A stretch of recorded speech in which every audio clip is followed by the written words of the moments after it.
Sahabat Shalom, saya percaya Bapak Yahweh pasti memberkati saudara-saudara sekalian. Haleluya. Malam hari ini saudara, banyak di antara kita yang tidak kelihatan di Kehilat, entah mungkin karena hujan, atau karena kedinginan, atau karena sakit. Tetapi sekali lagi saya ingin menyampaikan berbahagialah saudara-saudara sekalian yang pada malam hari ini membalikkan kaki saudara dari selimut saudara masing-masing untuk ada di Kehilat, untuk mengasihi Bapak Yahweh. Saya percaya Bapak Yahweh pasti memberkati apa yang saudara kerjakan pada malam hari ini. Malam hari ini Bapak Ibu Saudara sekalian, kita akan kembali bersama-sama mendengarkan dan merenungkan firman Tuhan yang akan kita dengar, yang akan berbicara tentang Shekot, atau berjaga-jaga. Mari kita bersama-sama membuka kitab suci kita di dalam kitab Gileadna atau kitab Wahyu pasal yang ketiga, ayat yang pertama sampai dengan ayat yang keenam. Gileadna atau Wahyu pasal ketiga, ayat yang pertama sampai dengan yang keenam, saya bacakan untuk saudara-saudara sekalian. Di situ dikatakan, dan tuliskanlah kepada malaikat Kehilat di Sardis. Dia, Yesua, yang memiliki 7 ruah Elohim dan ke-7 bintang, mengatakan hal-hal ini. Aku tahu perbuatan-perbuatanmu, yaitu engkau mempunyai nama bahwa engkau hidup, padahal engkau mati. Jadilah orang yang berjaga-jaga dan kuatkanlah mereka yang selebihnya yang hampir mati. Sebab aku tidak menemukan perbuatanmu yang diselesaikan di hadapan Elohim. Selanjutnya ingatlah bagaimana engkau telah menerima dan mendengarnya. Dan peliharalah dan bertobatlah. Jika kemudian kamu tidak berjaga-jaga, aku akan datang kepadamu seperti pencuri, dan kamu sekali-kali tidak akan mengetahui kapan waktunya aku akan datang kepadamu. Engkau juga mempunyai beberapa nama di Sardis yang tidak mencemarkan jubah mereka. Dan mereka akan berjalan bersamaku dengan cemerlang, karena mereka layak. Siapa yang menang, ia ini akan dikenakan jubah putih. Dan aku sekali-kali tidak akan menghapus namanya dari Sefer HaHayim atau kitab kehidupan. Dan aku akan mengakui namanya di hadapan Bapakku dan di hadapan malaikat-malaikatnya. Siapa mempunyai telinga, biarlah dia mendengarkan apa yang Roh katakan kepada kehilat-kehilat. Amin. Nah, Bapak Ibu Saudara sekalian yang terkasih, ayat-ayat yang kita baca ini saudara, ini adalah ayat-ayat yang mengisahkan tentang kehidupan jemaat Tuhan yang ada di satu kota di Asia Kecil, yang disebut dengan kota Sardis. Kalau kita perhatikan di dalam satu perikop ayat tentang Kehilat di kota Sardis ini, saudara. Di sini kita bisa melihat ada kata Shekot yang artinya berjaga-jaga, yang diucapkan Yesua itu sebanyak 2 kali. Yang pertama kata berjaga-jaga itu diucapkan Yesua di ayat yang kedua. Yang kedua kata berjaga-jaga itu diucapkan Yesua di ayat yang ketiga.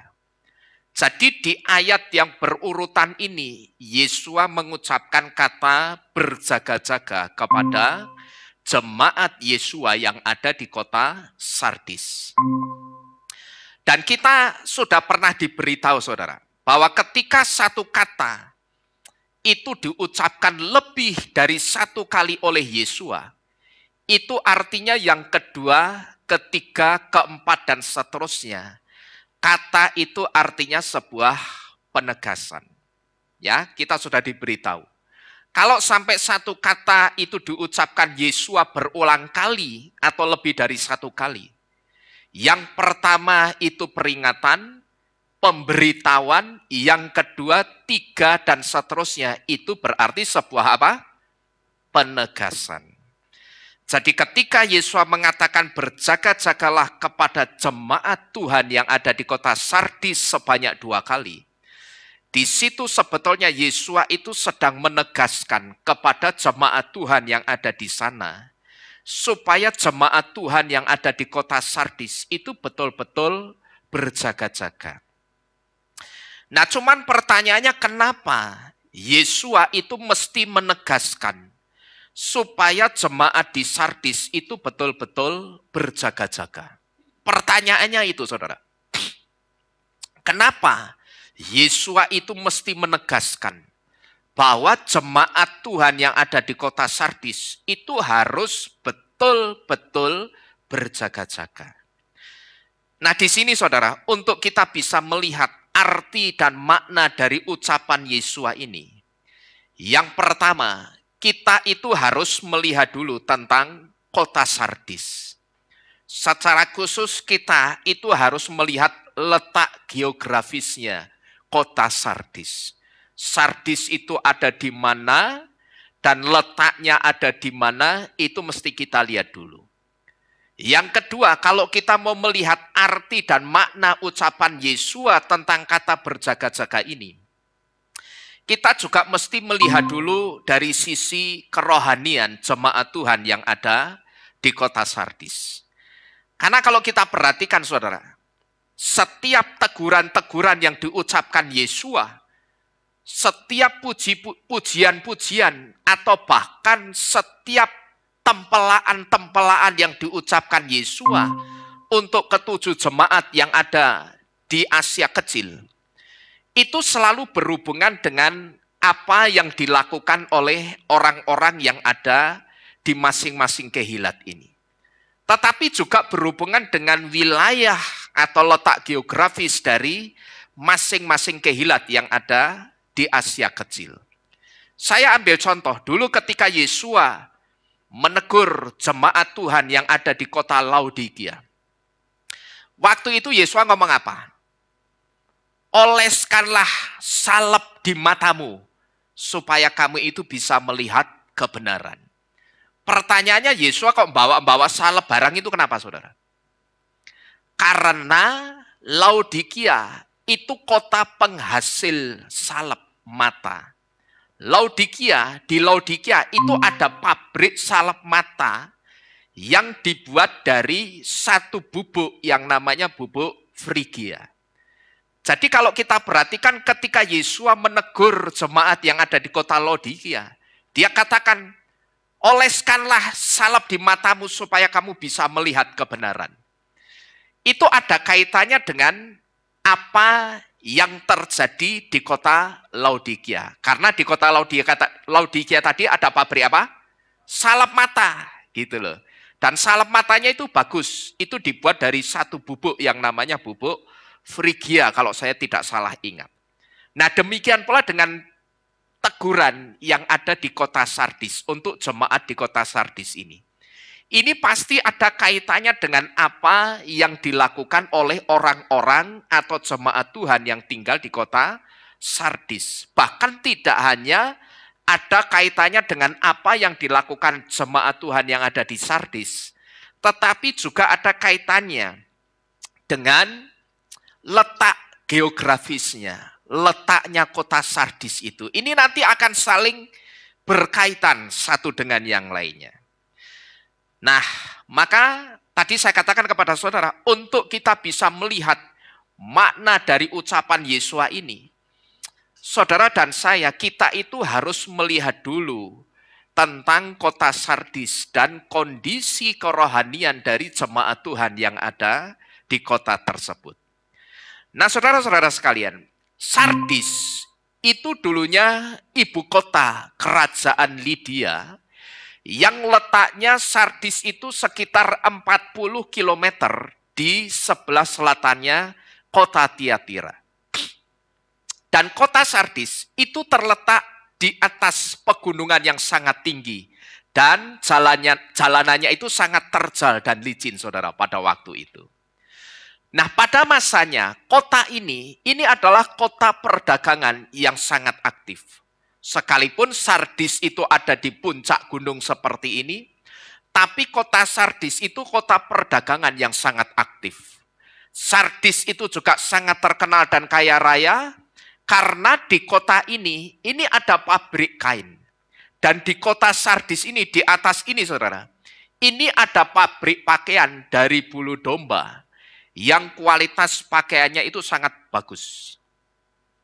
Nah, tetapi yang membuat kota ini lebih dikenal itu karena hasil emasnya yang begitu melimpah, yang mengalir bersamaan dengan pasir dari Gunung Tmolus yang turun ke Sungai Pactolus, yaitu sungai yang mengalir melalui kota Sardis.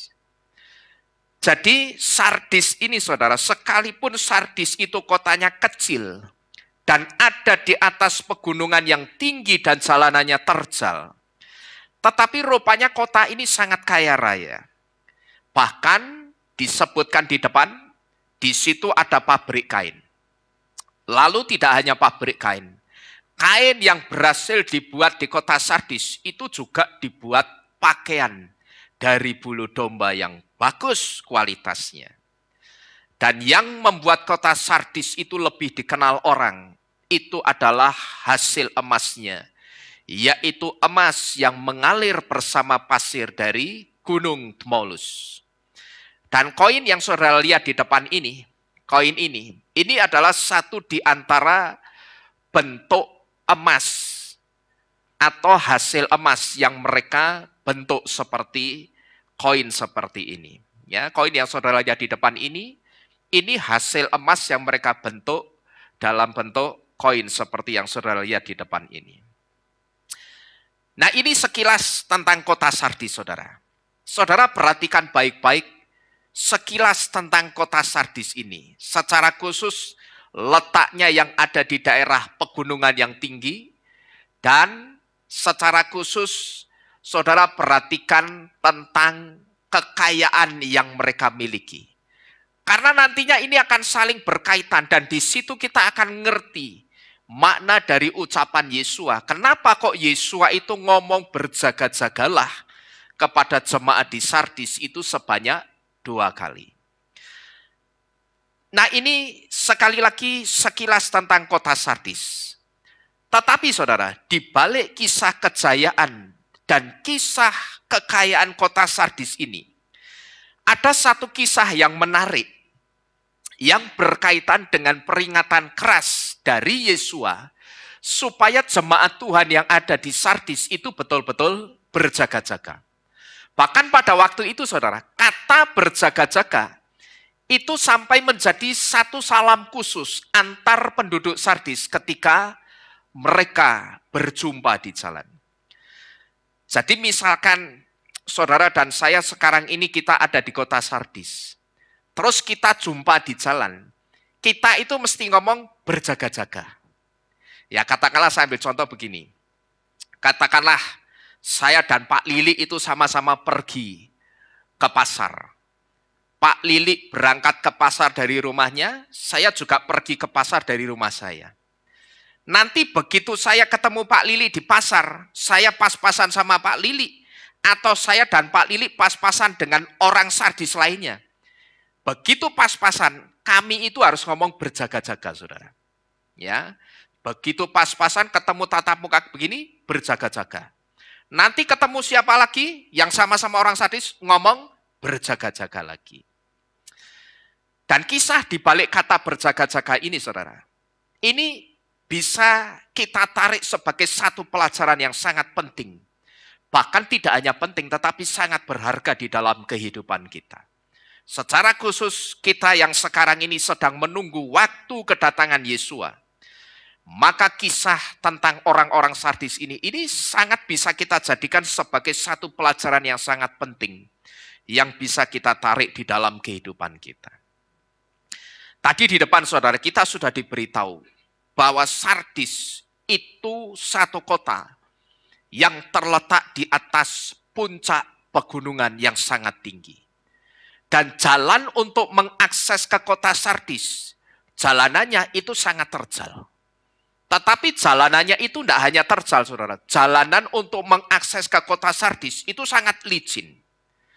Dan Sardis itu kota yang sekali lagi saya sebut, kota itu sangat jaya, kota itu kaya raya, karena di situ ada pabrik kain, di situ ada pabrik pakaian dari bulu domba yang kualitasnya sangat bagus, dan Sardis itu dikenal kaya raya karena alam di sekitarnya itu memberikan sumbangsih kekayaan berupa emas.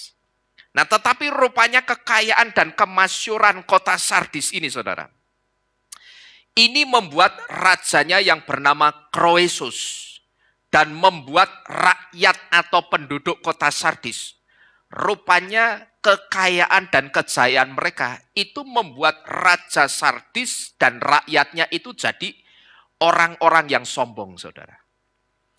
Nah, pernah suatu hari ketika seorang cendekiawan Yunani yang bernama Solon itu datang ke kota Sardis, waktu itu Raja Kroesus itu dia pamerkan semua kemewahan dan kekayaan Sardis kepada Solon yang adalah seorang cendekiawan dari Yunani ini. Dan pada waktu itu dengan sombongnya, Kroesus mengatakan tidak ada seorang pun yang bisa mengakhiri kejayaan Sardis. Nah, ini kesombongan yang ditunjukkan oleh Raja Kroesus. Dan ini terus nular ke penduduk atau rakyat kota Sardis itu, saudara. Penduduknya itu juga jadi orang-orang yang sombong dan angkuh. Karena mereka merasa Sardis itu kota yang sangat kaya raya. Kota yang dialiri dengan emas ibaratnya. Emas dari kota ini tidak akan pernah habis. Nah, karena merasa mereka kaya raya, rajanya sombong, rakyatnya sombong, sampai akhirnya keluar kata-kata sombong. Tidak akan ada seorang pun yang bisa mengakhiri kejayaan Sardis. Cuman pertanyaannya, betulkah apa yang diucapkan oleh Raja Kroesus ini? Bahwa tidak ada yang bisa mengakhiri kejayaan Sardis? Betulkah tidak ada seorang pun yang bisa mengakhiri kejayaan Sardis? Ternyata tidak, saudara-saudara sekalian. Dan apa yang dipikirkan oleh Raja Kroesus ini salah besar. Suatu hari, kejayaan kota Sardis ini hancur hanya melalui satu perkara sepele dan juga melalui satu sikap sepele yang saya sebut menyepelekan dan meremehkan. Apa maksudnya ini? Nanti kita akan tahu sampai ke sana. Tetapi saudara perlu ngerti bahwa sikap sombongnya Raja Kroesus ini ternyata salah. Apa yang dia ucapkan, dia pikirkan bahwa tidak ada seorang pun yang bisa mengakhiri kejayaan Sardis. Memang saya katakan tidak ada orang yang bisa mengakhiri kejayaannya Sardis. Karena pada waktu itu kota ini paling kaya. Tetapi ada Bapa Yahweh yang mengakhiri kejayaannya Sardis, saudara. Suatu hari kejayaan kota Sardis itu hancur. Saudara tahu hanya gara-gara masalah sepele, perkara sepele dari perkara sepele. Nanti saya akan tunjukkan perkara sepelenya itu apa. Betul-betul sepele, saudara. Ya, betul-betul sepele. Dan hancurnya kejayaan kota Sardis itu juga hancur melalui satu sikap yang saya sebut meremehkan dan menyepelekan. Maksudnya apa ini, saudara? Suatu kali, saudara, karena sudah merasa kaya dan jaya, Raja Kroesus itu bermaksud ingin merebut kerajaan Persia. Dan karena Raja Kroesus itu percaya kepada hal-hal yang mistis, waktu itu dia minta petunjuk dari seorang dukun perempuan yang ada di kota Delphi. Nah, begitu Raja Kroesus itu datang kepada seorang dukun perempuan yang ada di kota Delphi, dia utarakan permintaannya. Dia tanya sama dukun perempuan ini, Bu Dukun, gimana caranya supaya saya bisa merebut kerajaan Persia? Nah, waktu itu dukun perempuannya ngomong, kamu harus nyebrang sungai Halis dan kamu akan menghancurkan kerajaan besar. Kamu harus menyeberangi sungai Halis, dan kamu akan menghancurkan kerajaan besar. Nah, begitu dukunnya ngomong kamu harus nyeberangi sungai Halis, dan nanti kamu akan menghancurkan satu kerajaan yang besar. Kata kerajaan yang besar itu ditangkap sama Raja Kroesus sebagai kerajaan Persia. Nah, maka berbekal omongannya si dukun ini tadi, saudara, Kroesus itu singkat ceritanya berangkat ke Persia untuk merebut kerajaan Persia dengan bala tentaranya. Dia ajak bala tentaranya, dia ajak semuanya, ayo kita serang, kita taklukkan, dan kita rebut kerajaan Persia. Nah, tetapi ternyata yang terjadi itu di luar dugaan, saudara. Di luar dugaannya Raja Kroesus. Ternyata begitu sampai di kerajaan Persia, Raja Kroesus itu melihat tentara-tentara kerajaan Persia itu jumlahnya sangat banyak, lebih banyak dari tentaranya. Dan tentara-tentaranya kerajaan Persia itu sangat kuat-kuat dan tangguh-tangguh. Dia melihat, wah ini sangat sulit untuk dikalahkan ini. Sampai pada akhirnya, kenyataan yang dia lihat tentang kerajaan Persia ini membuat nyalinya Raja Kroesus dan tentara-tentaranya itu ciut, saudara. Sehingga karena nyalinya sudah ciut, Kroesus dan tentara-tentaranya ini terdesak. Dan mereka kembali lagi ke Sardis. Tidak jadi ngerebut kerajaan Persia. Nah, cuman masalahnya pada waktu itu Raja Persianya ini ngamuk. Karena apa? Raja Kroesus ini sudah mengusik ketenangan kerajaan Persia. Raja Persianya ngamuk karena dianggap ketenangan kerajaan Persia ini sudah diusik sama orang-orang Sardis dan rajanya Kroesus. Nah, pada waktu itu, saudara, Persia yang sudah marah karena diusik oleh Kroesus, Persia itu mengejar Kroesus dan tentaranya sampai ke kota Sardis. Cuman pada waktu itu, pengejaran tentara Persia ini saya sebut sebagai pengejaran yang sia-sia. Karena apa? Karena ternyata begitu tentara-tentara Persia dan komandan perangnya itu sampai di kota Sardis, mereka tidak bisa masuk ke kota Sardis. Pertanyaannya kenapa? Kok mereka tidak bisa masuk ke kota Sardis itu kenapa? Karena kota Sardis itu ada di mana tadi? Saya suruh saudara perhatikan apa tadi letaknya. Di mana? Di atas pegunungan yang tinggi, di atas gunung yang tinggi. Dan jalanan untuk mengakses ke kota Sardisnya di atas gunung itu jalanannya sangat terjal dan jalanannya sangat licin. Sardis itu tidak bisa diakses oleh siapapun selain orang Sardis asli. Ya, Sardis itu tidak bisa diakses oleh siapapun selain orang Sardis asli. Maka karena Sardis itu tidak bisa diakses selain oleh orang Sardis asli, saat itu tentara-tentara kerajaan Persia itu tertahan di bawah kota Sardis. Nah, begitu Raja Kroesus itu yang sudah sampai atas, sudah sampai di kota Sardis melihat tentara-tentara Persia itu tertahan di bawah, Raja Kroesus itu merasa seperti di atas angin. Dia santai-santai, dia tenang-tenang.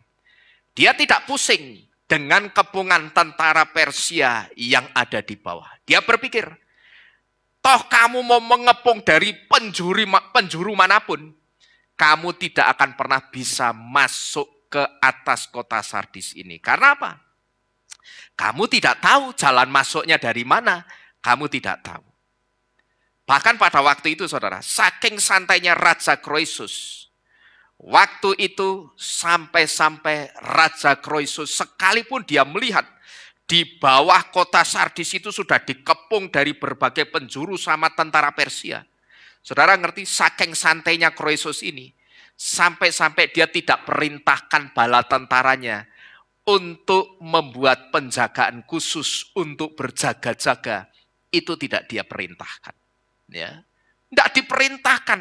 Saking santainya, kene ngisor, orang ngerti dalan mlebune, ndak mungkin bisa kamu sampai ke sini. Dia santai, dia ongklang-ongklang, ngopi ning pinggir jurang toh, delok, ora mungkin bisa. Sampai pada waktu itu karena saking santainya, tentaranya itu tidak disuruh bikin penjagaan khusus untuk berjaga-jaga. Tetapi suatu malam, saudara, ketika tentara Sardis itu ada yang sedang ronda malam biasa. Saya sebut ronda malam biasa, bukan berjaga-jaga khusus, itu bukan. Ya cuman seperti hansip yang keliling biasa begitu. Nah suatu malam, ketika ada seorang tentara Sardis yang sedang ronda malam biasa di dekat pintu gerbang kota, dia pakai topi. Nah tetapi tiba-tiba topinya itu kabur kena angin. Dan topinya itu jatuh ke bawah, saudara, ke jurang. Nah tentara yang topinya jatuh itu turun ke bawah mengambil topinya. Tetapi nahas ketika dia turun mengambil topi dan kembali lagi ke atas. Rupanya ada tentara Persia yang tahu, yang kemudian membuntuti tentara Sardis ini. Dibuntuti yang tujuannya untuk apa? Mencari tahu jalannya masuk ke atas itu lewat mana. Nah akhirnya ketahuan, saudara. Dimulailah dari saat itu kejayaan kota Sardis itu hancur. Ya, cilakanya waktu itu ketika tentara yang ngambil topi itu ke bawah, dia pulangnya tidak mantau keadaan sekeliling. Memang topinya tidak jatuh di dekat tentara Persia, enggak. Jauh, cuman rupanya tentara Persia itu terus nyari jalan, dia mantau jalan, mantau daerah pegunungan itu. Ini kok wong-wong Sardis itu bisa naik ke atas ki lewat ndi tok janjane. Ya, dikitari, diputeri semua pegunungan itu. Mereka tetap tidak menemukan. Ternyata ketemunya sepele yang saya sebut tadi. Kehancurannya kota Sardis itu hanya berawal dari masalah sepele. Masalah apa tadi? Topi kabur. Topinya kabur, jatuh ke bawah, diambil. Waktu pulang, ndak ngeliat-ngeliat. Ada orang ndak ya? Ndak. Dia pikir tentara Persia itu masih jauh di bawah. Akhirnya dia pulang dengan santainya, tapi ternyata tanpa sepengetahuan tentara itu, dia dibuntuti dari belakang oleh tentara-tentara Persia yang tujuannya mencari tahu jalan masuknya ke atas itu bagaimana. Disitulah dimulai kehancuran kota Sardis itu. Dan begitu tentara Persia itu sudah tahu jalan masuknya, saudara. Waktu itu tentara-tentara Persia itu masuk dan mengepung kota Sardis betul-betul di dalam kota Sardisnya. Sudah tidak di bawah kota Sardis lagi, tetapi betul-betul di dalam kota Sardisnya. Nah, tetapi pada waktu itu, saudara, ada satu kejadian lucu. Tentara-tentara Persia yang sudah berhasil masuk dan mengepung kota Sardis ini, mata mereka itu terbelalak sambil terheran-heran dan terkejut-kejut. Karena apa? Mereka melihat, loh kota Sardis kok lengang. Orang tentara sing kelinteran jaga itu ndak ada. Mereka terkejut-kejut, loh ini kota, opo kota? Kok kota lengangnya kayak begini, tahu dikepung tapi ndak ada yang jaga. Gitu loh. Kok santai men kota ini? Sehingga pada waktu itu tentara Persia, karena saking santainya Raja Kroesus dan dia menyepelekan. Waktu itu tentara Persia yang sudah berhasil masuk ke dalam kota Sardis, itu juga berhasil merangsek masuk ke dalam rumahnya Raja Kroesus. Dan begitu tentara-tentara Persia itu masuk ke dalam rumah Raja Kroesus, saat itu Raja Kroesus dibunuh dan tentara-tentaranya juga dibunuh, sehingga pada waktu itu kota Sardis itu berhasil ditaklukkan dan dikuasai oleh kerajaan Persia. Dan saat itulah kejayaan kota Sardis itu hancur seketika. Dan kalau kita perhatikan saudara, kejayaan kota Sardis ini hanya berawal dari apa saudara? Rasa kesombongan. Berawal dari kesombongan dan rasa apa? Over percaya diri. Over percaya diri tidak apa-apa. Cuman sayangnya over percaya dirinya Raja Kroesus itu salah. Gitu loh. Kalau percaya diri tapi tepat, benar, no problem. Cuman masalahnya rasa over percaya dirinya Raja Kroesus itu salah besar. Sehingga membuat Raja Sardis dan penduduknya pada waktu itu santai-santai, leha-lehai, dan mereka tidak berjaga-jaga. Nah, tetapi saudara, apakah sikap menyepelekan dan tidak berjaga-jaga ini berhenti sampai di sini? Ternyata tidak. Saudara tahu, ternyata kisah ini terulang sampai 2 kali. Dan kisah yang terulang sampai 2 kali ini, kisah menyepelekan dan tidak berjaga-jaga yang terulang sampai 2 kali ini persis dengan peringatan yang diucapkan Yesus sebanyak berapa kali tadi? 2 kali. Jadi ketika Yesus ngomong 2 kali berjaga-jaga, itu karena terjadi kisah menyepelekan tidak berjaga-jaga dari orang-orang Sardis sebanyak berapa kali? 2 kali. Yang pertama, pas Sardis itu direbut oleh kerajaan Persia. Tetapi yang kedua, itu ketika Sardis tidak dikuasai Persia lagi, tetapi pada waktu itu direbut oleh Yunani di bawah kepemimpinan Raja Alexander Agung. Yang kemudian oleh Alexander Agung itu diserahkan kepada jenderalnya yang bernama Jenderal Antiochus. Yang kemudian setelah ke Jenderal Antiochus itu berpindah tangan lagi ke jenderal yang namanya Jenderal Ageus. Waktu itu saudara, ketika kota Sardis dikepung lagi, waktu itu Jenderal Ageus itu juga sama santai-santainya seperti Raja siapa tadi? Koerus. Siapa jenenge?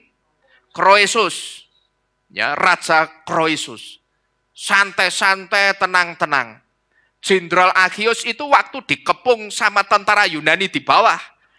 Jenderal Ageus itu juga tenang-tenang, kayak Raja Kroesus dulu. Dia juga berpikir sama persis seperti Raja Kroesus dulu. Bahwa tidak mungkin tentara Yunani itu bisa naik sampai ke sini, itu tidak mungkin. Tetapi sejarah kegagalan itu atau kehancuran kejayaan kota Sardis itu terulang kembali. Dengan percaya diri yang besar tapi salah, rupanya itu membuat Jenderal Ageus juga tidak berjaga-jaga dari kepungan tentaranya Antiochus.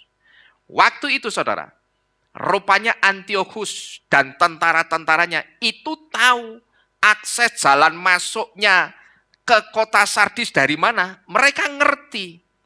Dan singkat cerita, mereka berhasil masuk ke kota Sardis dan berhasil menaklukkan dan merebut kota Sardis. Berarti kejadiannya berapa kali sekali lagi? 2 kali. Ini persis kata berjaga-jagalah yang diucapkan Yesus kepada jemaat di Sardis sebanyak 2 kali juga. Nah Bapak Ibu Saudara sekalian, dari 2 kejadian ini, mulai saat itu, 2 kejadian ini membuat penduduk kota Sardis itu mulai mawas diri. Dan mereka mulai berjaga-jaga.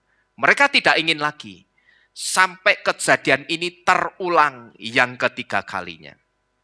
Waktu itu mereka tidak lagi meremehkan dan menyepelekan. Dan waktu itu saudara, supaya mereka itu tidak lupa untuk berjaga-jaga. Andai kata tiba-tiba ada serangan musuh lagi mendadak, tiba-tiba ada musuh yang nyerang, maka pada waktu itu supaya tidak lupa, mereka itu membuat salam khusus yang harus diucapkan setiap kali mereka ketemu dengan sesama orang Sardis di jalan. Dan salam itu bunyinya apa tadi? Berjaga-jaga. Jadi kata berjaga-jaga pada waktu itu menjadi salam khusus. Dan pada waktu itu saudara, bahkan kata berjaga-jaga itu sempat menjadi seperti semboyan. Sama seperti ketika kita dulu, rakyat Indonesia pas zaman perang, kita punya iman, ya toh, yang Pak Lukas sebut dengan law of attraction. Sekalipun masih dalam keadaan perang, tapi begitu ketemu sesama rakyat Indonesia, tentara Indonesia ketemu rakyat Indonesia, warga sipil ngomongnya apa? Merdeka, merdeka, merdeka. Kan begitu. Jadi kata berjaga-jaga itu diucapkannya seperti itu. Ketemu di jalan, berjaga-jaga. Ketemu di jalan, berjaga-jaga. Seperti kata merdeka yang kita ucapkan dulu, saudara. Yang pejuang-pejuang Indonesia ucapkan dulu. Nah, Bapak Ibu Saudara sekalian, melalui kisah keteledoran karena kesombongan penduduk Sardis ini sekaligus membawa satu peringatan untuk saudara dan saya. Berapa banyak di antara kita yang sekarang ini sedang menunggu kedatangan Yesua, tetapi ada di antara kita yang tidak berjaga-jaga. Kalaupun berjaga-jaga, berjaga-jaganya itu tidak sungguh-sungguh. Karena kenapa? Kok tidak berjaga-jaga itu kenapa, saudara? Satu di antaranya, itu juga sama persis seperti yang dipikirkan oleh Raja Croesus dan Jenderal Ageus.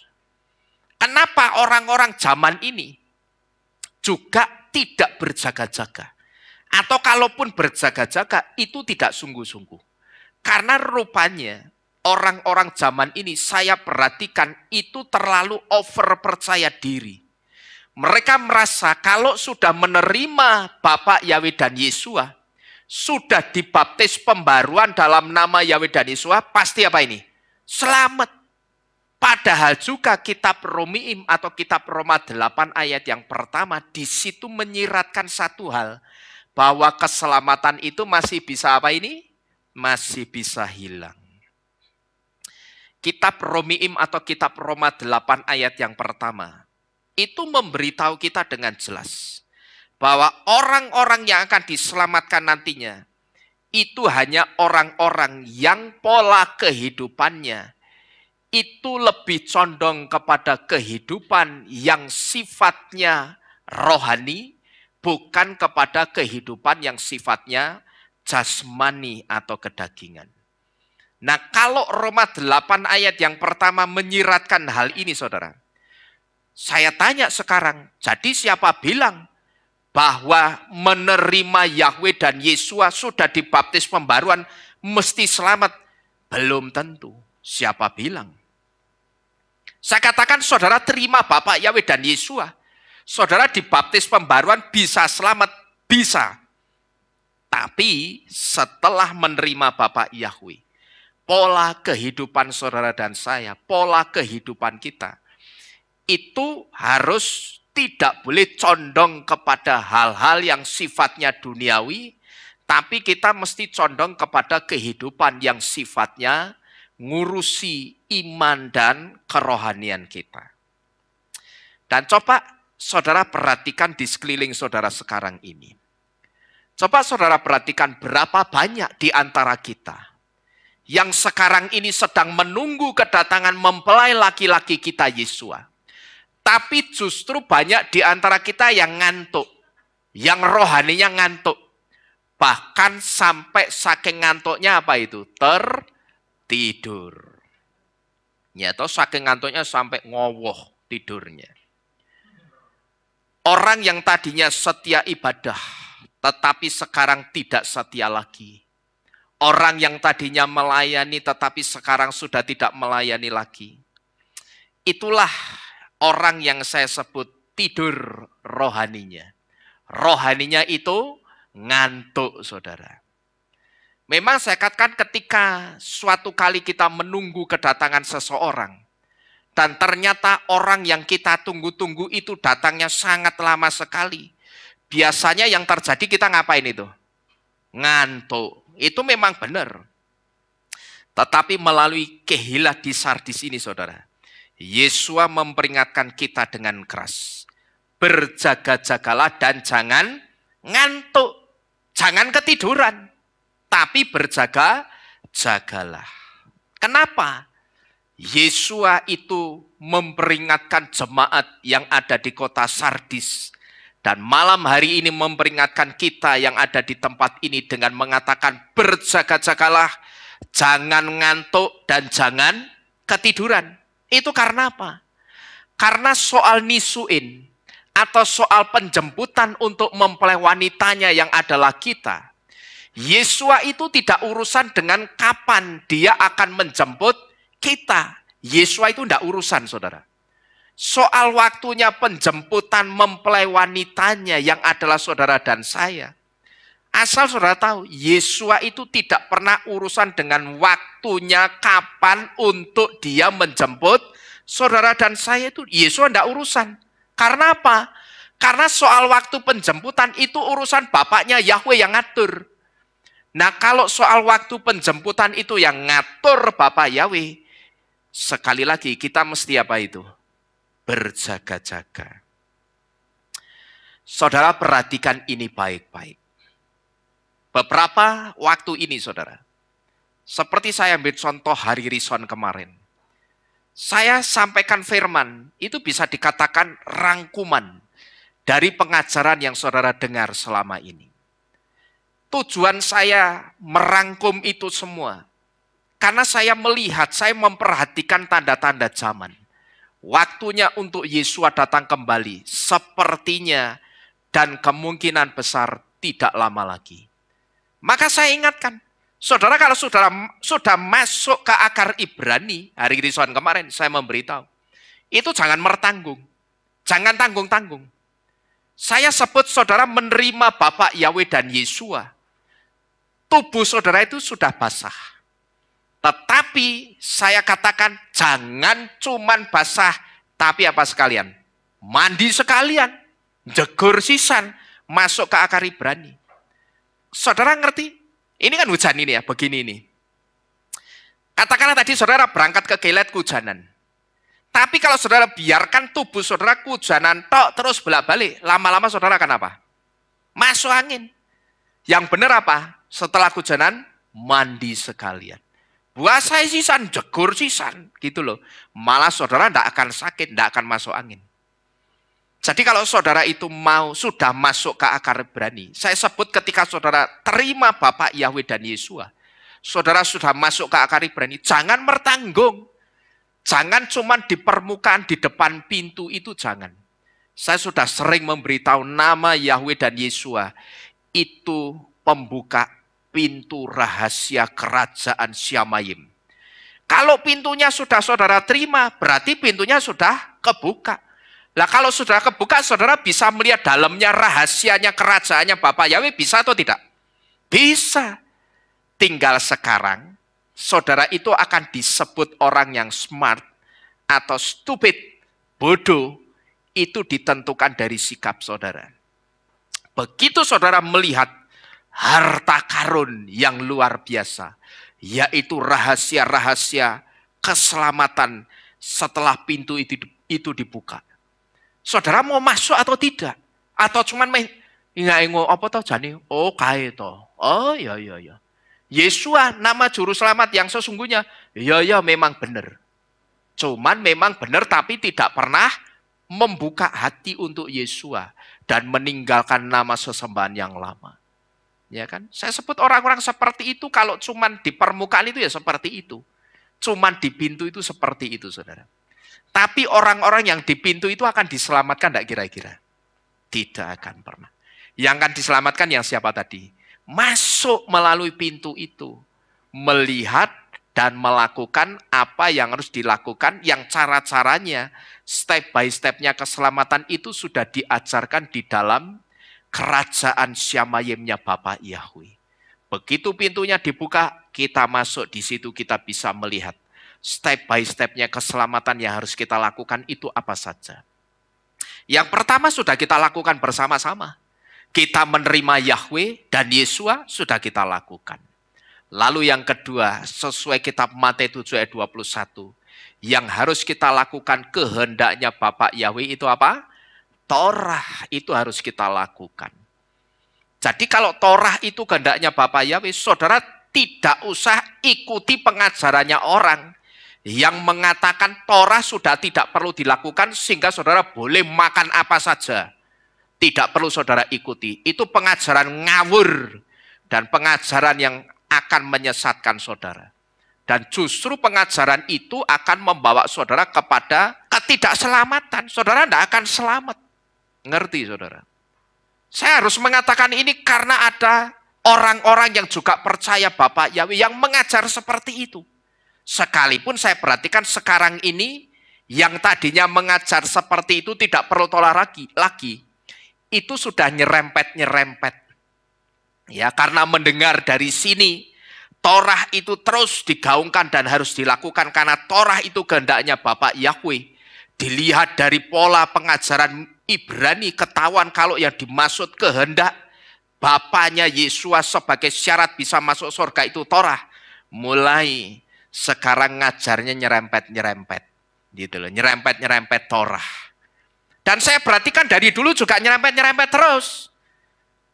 Dulu soal simbol iman ini, pernah ada orang yang mengatakan ngomong ke tempat ini, "Apa kuwi? Salib donek ke kutuk, ngawur itu." Ada yang pernah mengatakan seperti itu. Tetapi suatu hari ketika saya diizinkan ngomong-ngomong dengan beliau, saya tanya, "Kenapa sudah tidak ada salib lagi?" Ya salib itu kan simbolnya kutuk. Padahal dulu mengatakan apa itu pengajaran apa salib simbol kutuk itu ngawur. Tetapi sekarang salibnya sudah tidak dipakai dan sudah pakai menorah. Nah yang model begini, yang seperti ini tidak well saudara. Karena apa? Yang dicari Bapak Yahweh itu yang pionir gitu loh. Yang mengawali, bukan yang buntut itu bukan, sekalipun lebih baik buntut daripada tidak sama sekali. Ya, tetapi mbok ya, kalau belum bisa menerima itu diem gitu loh ya. Diem, direnungkan, dipelajari, minta hikmat. Jangan buru-buru ngucap, ngomong, apa kuwi, apa iki. Jangan begitu. Dan saya perhatikan sekarang Torahnya juga mulai diserempet-serempet. Karena mendengar dari kita dan mendengar dari Kehilat Aleph tahu juga bahwa Torah itu harus dilakukan karena itu perintahnya Bapak Yahweh. Torah itu Yahweh dan Yahweh itu Torah. Satu kesatuan yang tidak bisa dipisahkan, sama seperti halnya Yahweh dan Yesua yang adalah Ehad.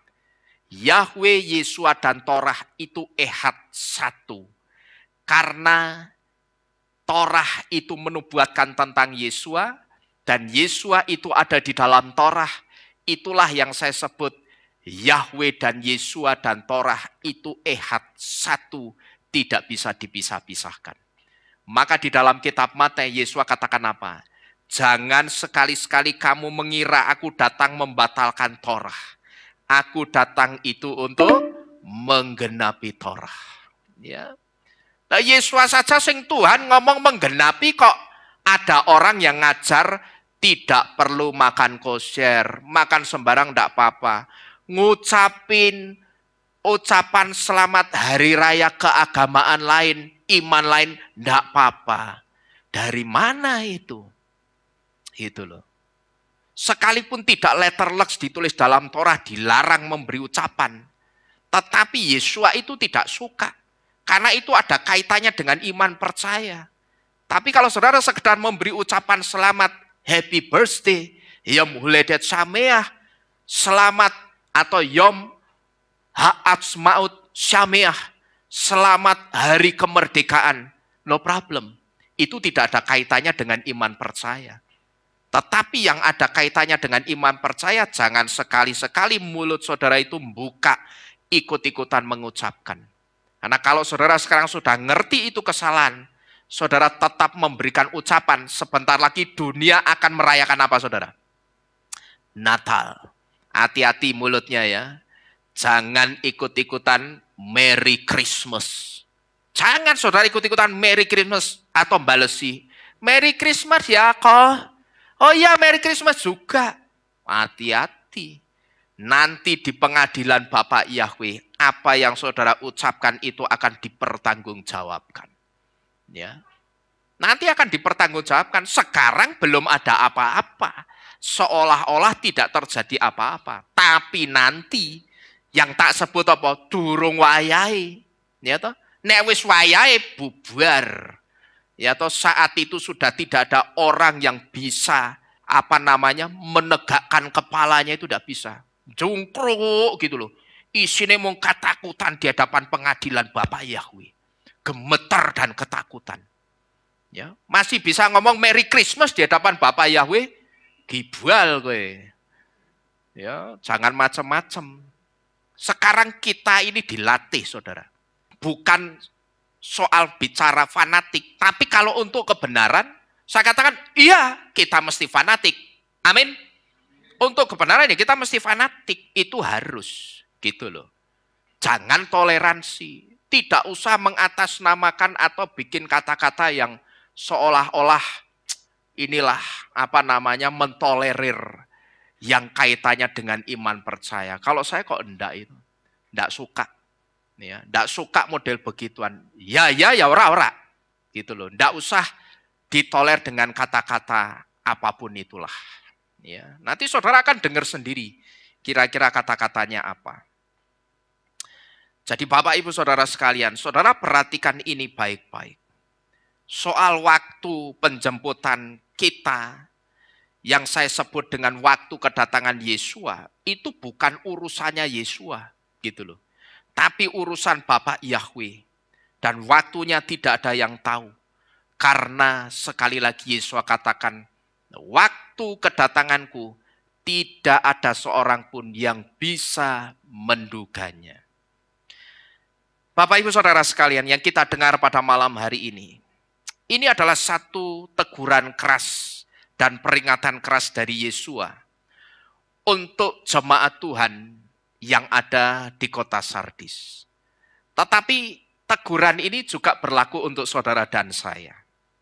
Yaitu satu teguran dan peringatan supaya kita itu tidak over percaya diri, saudara.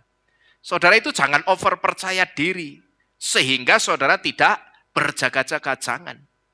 Jangan saudara over percaya diri, pokok sudah terima Yahweh dan Yesua, sudah baptis pembaruan, mesti selamat. Kata siapa? Gitu loh. Kata siapa? Itu kan katamu sendiri. Tapi kalau kata kitab suci, dalam hal ini kitab Roma 8 ayat yang pertama, di situ disiratkan keselamatan itu masih bisa hilang. Kalau orang itu pola kehidupannya sehari-hari tidak condong kepada kehidupan kerohaniannya, tetapi masih condong kepada kehidupan jasmani atau duniawinya, orang itu tidak akan selamat, saudara-saudara sekalian. Tetapi saya perlu memberitahu, ya, dan saya sudah memberitahu, yang dimaksud dengan berjaga-jaga itu seperti apa? Saya sudah pernah memberitahu. Ya, satu di antaranya, sikap berjaga-jaga yang bisa kita lakukan itu dengan meniru 300 orang tentara yang dipilih Bapak Yahweh melalui tangannya Gideon, yang dibawa minum ke lembah sungai. Di situ ada 3 orang yang berbeda soal cara minum airnya. Yang pertama, orang yang minum dengan cara ndelosor, lalu kepalanya dijulurkan ke air dan lidahnya dijulurkan ke air seperti seekor anjing. Yang kedua, orang yang minum dengan cara yang sebetulnya cukup bagus, cukup baik. Dia kakinya sedikit ditekuk begini, cuman sayang, pas minum air matanya kemana? Ke air terus. Yang ketiga, Ada orang yang minum air, sikapnya yang paling benar. Sikap besi atau kuda-kudanya sudah benar, dia ambil air pakai tangannya. Dia ambil pakai air tangannya, dia taruh air itu di kepalan tangannya begini, lalu sambil memperhatikan kanan dan kiri, muka belakang, dia reguk air itu sedikit-sedikit dari tangannya ini. Ini simbol orang yang sikap waspadanya itu bagus. Menjelang waktu kedatangan Yesua. Nah, kita sudah diberitahu sikap berjaga-jaga yang benar itu, pandangan mata kita itu jangan ke air terus. Pandangan mata kita itu jangan duniawi terus. Jangan ngurusi gawean terus. Saudara kerja boleh. Saya tidak mengajar saudara seperti satu pengajaran yang sekarang ini disalahartikan sama pengikutnya.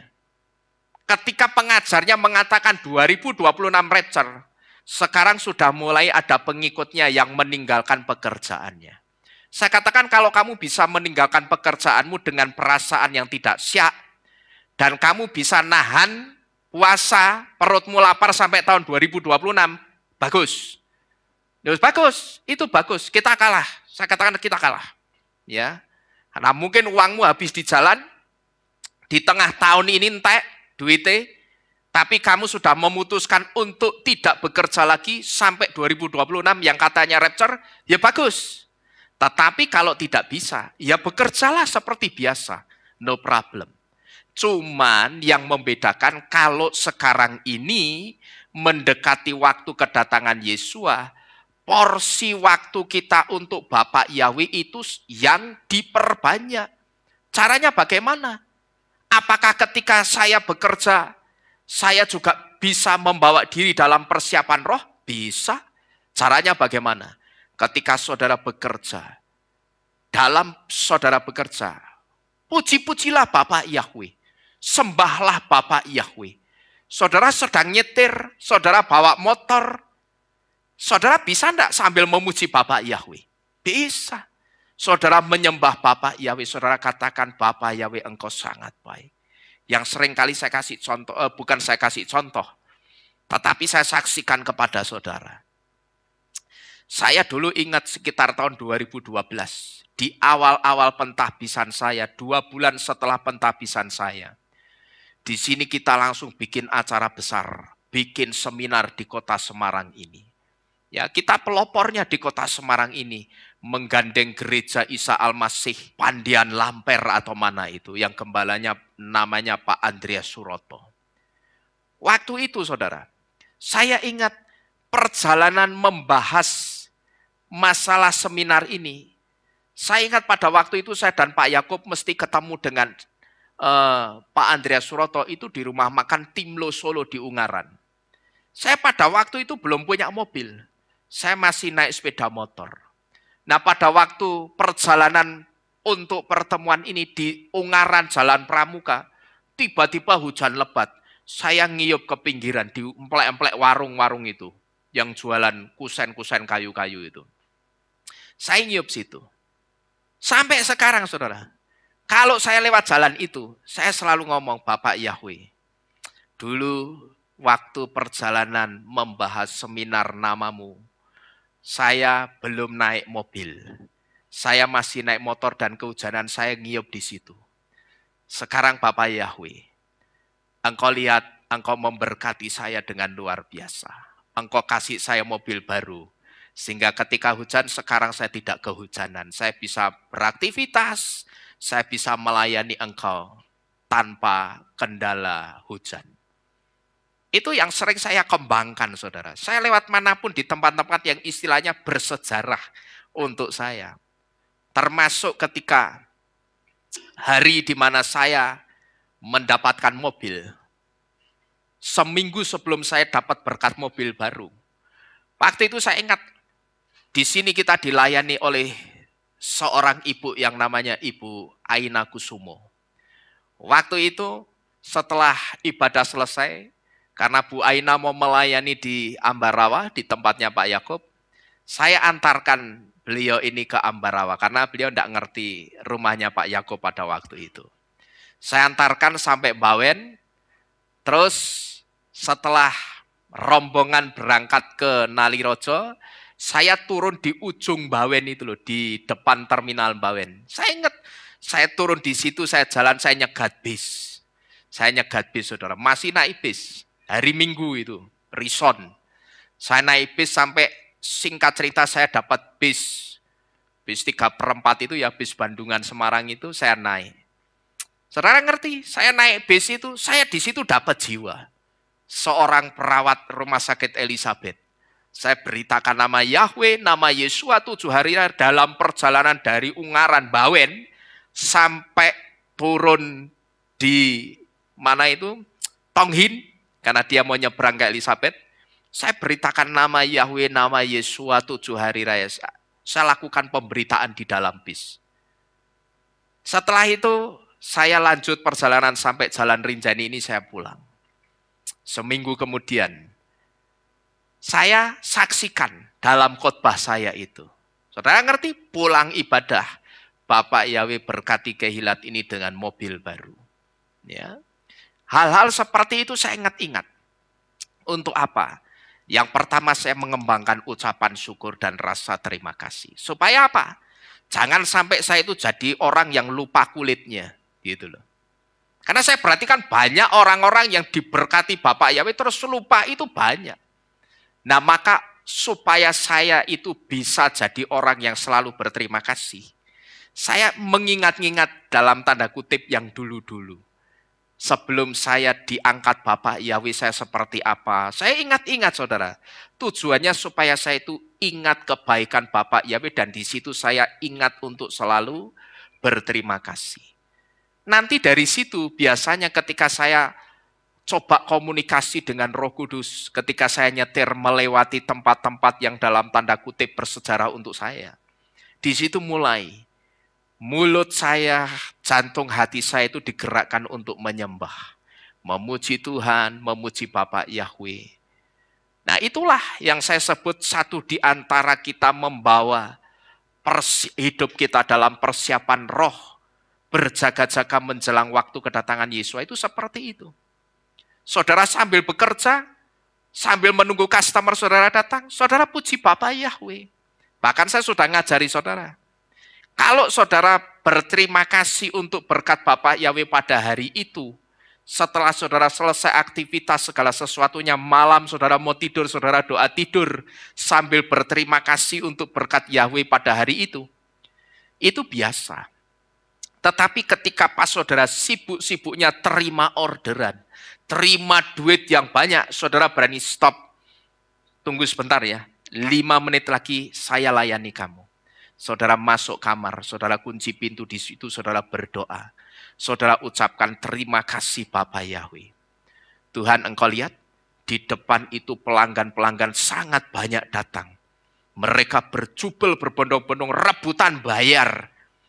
Bapak Yahweh, itu semua engkau yang kirim. Saudara berani katakan itu, lihat, buktikan firman yang saudara dengar pada malam hari ini. Bapak Yahweh akan semakin memberkati toko saudara dahsyat luar biasa lagi. Ya, saudara berani lakukan itu, toko saudara akan lebih dahsyat. Cuman setelah toko saudara diberkati lebih dahsyat, mimbar ini menunggu saudara. Untuk apa? Bersaksi, ya. Setelah diberkati aja menengahe. Setelah diberkati harusnya diapakan? Disaksikan gitu loh, supaya orang lain itu juga meniru apa yang saudara lakukan. Saudara saksikan buat orang mendengar. Toh setiap kesaksian saudara itu kan nanti akan naik ke YouTube. Ya. Begitu naik YouTube, banyak orang yang akan mendengar. Dan di situ mereka juga akan melakukan yang sama, memberikan kemuliaan kepada Bapak Yahweh di tengah-tengah kesibukan mereka. Nah, itu satu di antara cara saudara berjaga-jaga itu seperti itu. Tidak perlu saudara berhenti jagrek-grek ora kerja.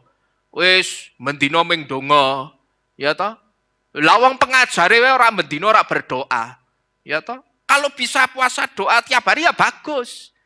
Tetapi jantung hati saudara jangan sampai syak.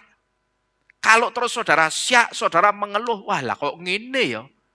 Mendekati waktu kedatangan Yesus kok nelongso, rekoso.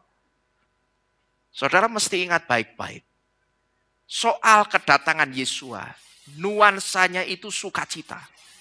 Ya, kedatangan Yesus itu nuansanya sukacita. Kalau sukacita, menyambutnya pun, pas menyambutnya pun juga harus dengan apa? Sukacita juga. Tidak perlu dengan nelongso, dengan rekoso. Saudara boleh kerja, sekolah, kuliah, aktivitas. Tapi sekarang waktunya untuk Bapak Yahweh. Presentasinya itu harus lebih banyak lagi. Tidak usah jeglek juga. Langsung tiba-tiba mengisini doa terus. Saya jamin tidak akan bertahan lama.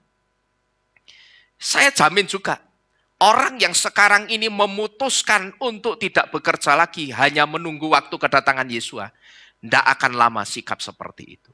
Karena apa? Saya sudah buktikan dari dulu, saya perhatikan. Orang kalau imannya itu iman obor belara, sing bulat-bulat cuman di depan, biasanya cepat mati atau langgeng itu apinya. Cepat mati. Orang sing imannya bulat-bulat itu loh. Ya toh? Biasanya juga itu orang-orang yang baru percaya Bapak Yahweh. Senang-senangnya percaya Bapak Yahweh, senang-senangnya mendengar tentang rahasia-rahasia Torah, bulat-bulat, wah kemana-mana menyampaikan, memberitakan nama Yahweh dan Yesua. Cuman sayang dadak pakai menghakimi. Saya itu dulu sering ditelepon sama seorang perempuan yang rak jelas wong iki. Ya. Mukanya udah jelas, orangnya yang tidak jelas. Dan setiap orang yang ditelepon sama orang ini, Pak Yako, Pak Lukas, ya ora jelas kabeh nganggepe podo orang ini. Tapi kalau di Facebook, kuasarnya minta ampun, saudara. Ya, macan ini kalah galak karo ngiki tak pikir.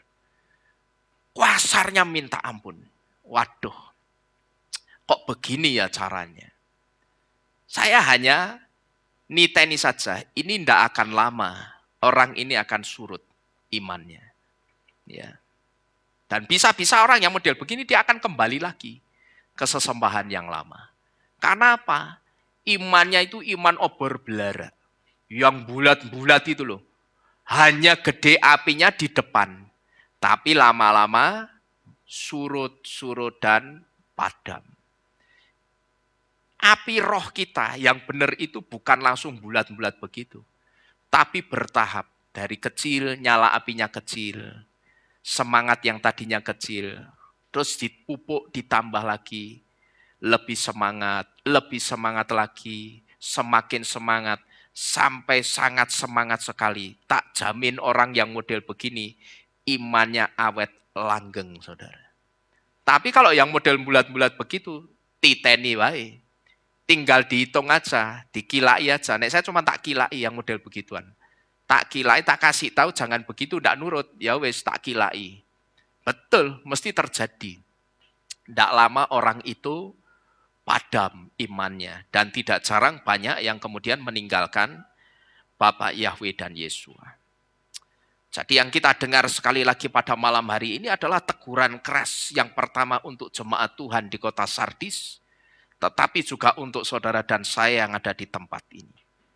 Satu teguran supaya kita itu jangan over percaya diri sekalipun kita sudah percaya Bapak Yahweh dan Yesus, tetapi berjaga-jaga. Jangan kita over percaya diri pasti selamat karena sudah menerima Bapak Yahweh dan Yesus.